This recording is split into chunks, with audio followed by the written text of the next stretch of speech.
വൈക്കം മുഹമ്മദ് ബഷീറിൻ്റെ തങ്കം എന്ന ഒരു ചെറിയ കഥയാണ്. വളരെ ആവേശത്തോടെയാണ് വായിക്കാൻ ഒരുങ്ങിയത്. അതിൽ കഥാനായികയായ തങ്കത്തെ എൻ്റെ തങ്കം എന്നാണ് എപ്പോഴും വിശേഷിപ്പിക്കുന്നത്. എൻ്റെ തങ്കത്തിൻ്റെ നിറം കറുപ്പാണ്. കണ്ണിൻ്റെ വെള്ളയല്ലാതെ വെളുത്തതായിട്ടൊന്നും അവളുടെ ശരീരഭാഗങ്ങളിലില്ല. പല്ലും നഖവും പോലും കറുത്തതാണ്. അവൾ ചിരിക്കുമ്പോൾ മുഖത്തിന് ചുറ്റും അന്ധകാരത്തിൻ്റെ രശ്മികൾ പടർന്നു കയറുന്നുണ്ട് എന്നാണ് പറയുന്നത്.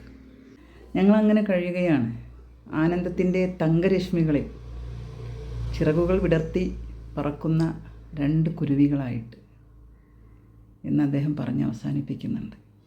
കഥാനായകൻ കാലിൻ്റെ നീളത്തിൽ ദൈവം സൃഷ്ടിച്ചപ്പോൾ ഒരെണ്ണം വലുതും ഒരെണ്ണം ചെറുതുമായി പോയ കഥാനായകൻ, ഒരേ സമയം 2 ദിശയിലുള്ള വസ്തുക്കളെ നോക്കാൻ കഴിയുന്ന കഥാനായകൻ, ആ കഥാനായകനെ ആശ്വാസം പകർന്ന് ജീവിതത്തിൽ ആശ്രയമായ തങ്കം, അവർ ഒരുമിച്ച് അങ്ങനെ കഴിയുകയാണ്. അങ്ങനെയാണ് കഥ അവസാനിക്കുന്നത്. ഇവിടെ നമ്മൾ എന്താണ് മനസ്സിലാക്കേണ്ടത്?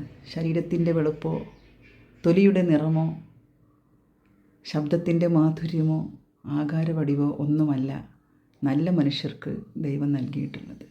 നല്ല മനുഷ്യരൊക്കെയും നല്ല മനസ്സുള്ളവരാണ്.